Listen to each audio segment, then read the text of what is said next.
I'm talking about fasting, not starving. Welcome to my channel guys, I'm Kiran Yadav and today we'll be talking about intermittent fasting.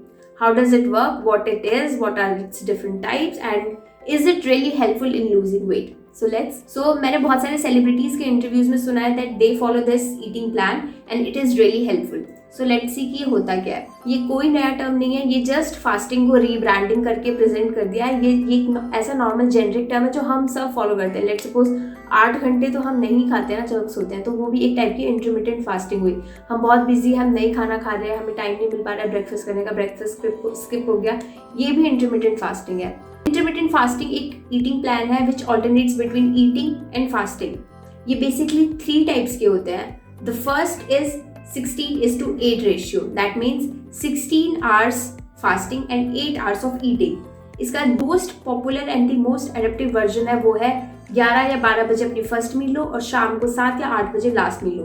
तो यानी कि 11 से लेकर 7 बजे तक आपके पास पूरे 8 आवर्स हैं खाने के लिए और फिर बचे हुए 16 आवर्स 24 आवर्स में से आपको फास्टिंग रखनी है.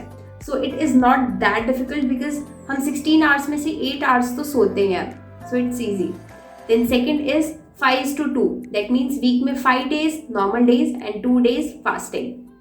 And the third is alternate days rule. That means एक दिन अपने आप को restrict करो up to 500 or 600 calories and the next day will be the normal day.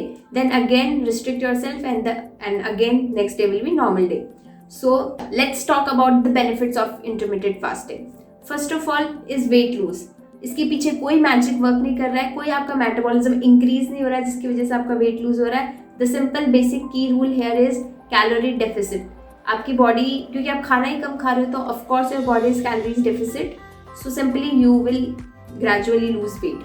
The second is HGH level. आपकी बॉडी में जो ग्रोथ हार्मोन्स होते हैं उनका लेवल इंक्रीज होता है इस फास्टिंग से and they are very good in burning fats.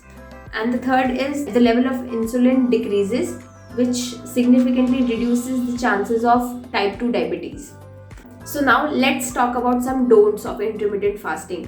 First of all, जो 16 hours का आपके पास फास्टिंग विंडो होता है उसमें क्योंकि लिक्विड इनटेक्स अलाउड होते हैं तो यूजुअली लोग उसमें जो हाई कैलोरी वाले लिक्विड्स होते हैं जैसे कि सोडा ड्रिंक्स, तो ये अवॉइड करना है. Second, coffee and T is allowed, तो बहुत ज़्यादा ही उसका इंटेक करने लगते हैं एंड बॉडी में कैफीन लेवल इंक्रीज कर लेते हैं which is also not healthy. And the third is, अगर आपको लगता है आप ये लॉन्ग टाइम के लिए लॉन्ग टर्म्स में फॉलो नहीं कर सकते हो तो please don't go for it because आप इसे 1 महीने में बहुत ज़्यादा वेट रिड्यूस कर लोगे ऑफ कोर्स, बट उसी स्पीड में आप गेन भी कर लोगे. तो अगर आप इसको अपना लाइफ स्टाइल बना सकते हो then only follow it. And the fourth is, हम लोग सोचते हैं कि शायद इंटरमीडिएट फास्टिंग करने से बॉडी का मेटाबॉलिज्म इंक्रीज हो जाएगा, बट ऐसा कुछ नहीं है. मेटाबॉलिज्म पे कोई फर्क नहीं पड़ता है सिग्निफिकेंट इससे. तो अगर आप इस नोटेशन में हो तो so what is my take on intermittent fasting. Simply कुछ लोग होते हैं they usually got obsessed with food while fasting. वो दिन में भी खाने के बारे में सोचते रहते हैं. मैं उनमें से एक हूँ. अगर मैं फास्टिंग करती हूँ तो मुझे रात में सपने भी खाने के आने लगते हैं. So I usually don't go for that, but I have certain rule. I mean like मैंने अपना खुद का एक फास्टिंग प्लान बनाया हुआ है, that is 6:1. That means मैं 6 days नॉर्मल डेज की तरह खाती हूँ और एक दिन फास्टिंग रखती हूँ. And the other is I don't eat after 8 PM. So that is also good actually. और फिर मैं सुबह भी 8 बजे खाती हूँ, तो which means practically I'm also fasting for 12 hours. And if you really like this video then give it a thumbs up and subscribe to my channel and do let me know what more videos do you want me to make. Till then, bye and stay safe.